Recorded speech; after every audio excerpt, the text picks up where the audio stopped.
Hello friend, নিনি lifestyle cooking চ্যানেলে আপনাদের সকলকে স্বাগত জানাই। আমি শামসাজ আপনাদের সঙ্গে শেয়ার করছি বেলের আচার রেসিপি। মিষ্টি বেলের আচার কিভাবে বানায় আর একদম ঘরোয়া উপকরণে, শুধুমাত্র বেল আর চিনি।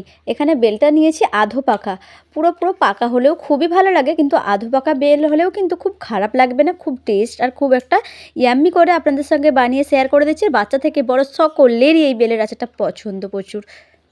কেমন হয়েছে ফারজু? ভালো। এই মেয়ে ছেলে, তোমার নাম কি?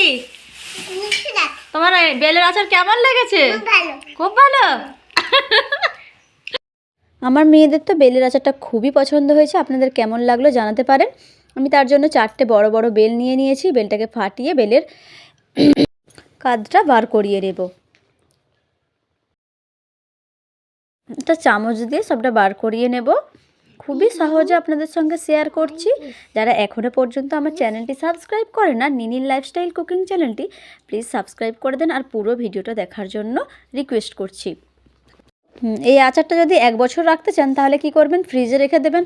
আর যদি না ফ্রিজে রাখতে চান তাহলে ওপরটা একটু সরিষার তেল দিয়ে আর আচারটা বানানোর সময় একটু ভিনিগার দিয়ে দিলেই কিন্তু হয়ে যাবে। তাহলে খুব সহজেই রয়ে যাবে। আর মাঝে মাঝে রোদেতে দিয়ে দিতে হবে।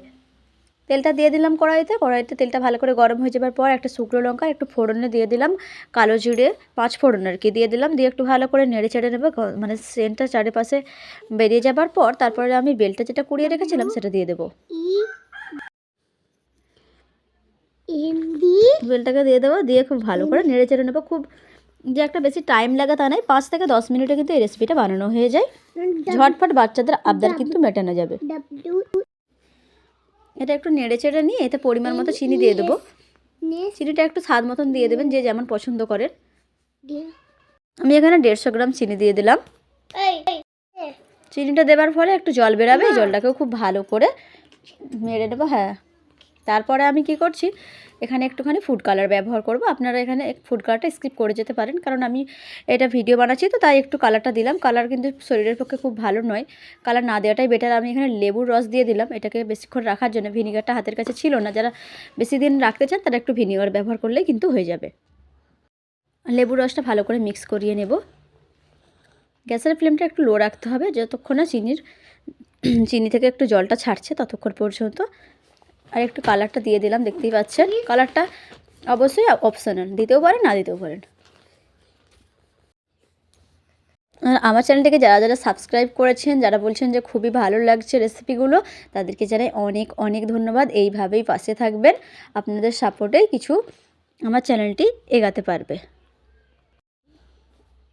ভালো করে নেড়ে নিলাম। আর একটু মিষ্টি মিষ্টি যেহেতু জিনিস হচ্ছে আর এটা টক জিনিস, এতে একটু লবণ দিতে হবে।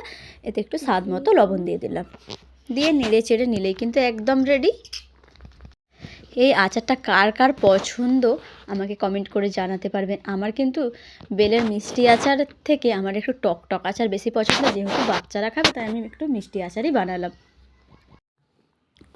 দেখতে পাচ্ছেন কালারটা কতটা সুন্দর চলে এসছে, একদম মিষ্টি কালার হয়ে গিয়েছে। এবার আমি পরিবেশন করে দেব খাবার জন্য বাচ্চাদেরকে। হয়ে গিয়েছে।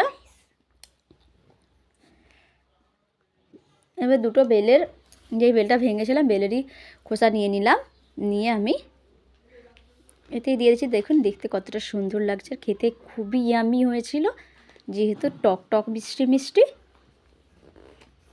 এই বেলটা যদি একটু পাকা আরও হতো আরও দারুণ হতো, সেক্ষেত্রে কালার ব্যবহার করতে হতো না। মাশাআল্লাহ, যদি ভালো লাগে অবশ্যই জানাতে পারেন। মাশাআল্লাহ।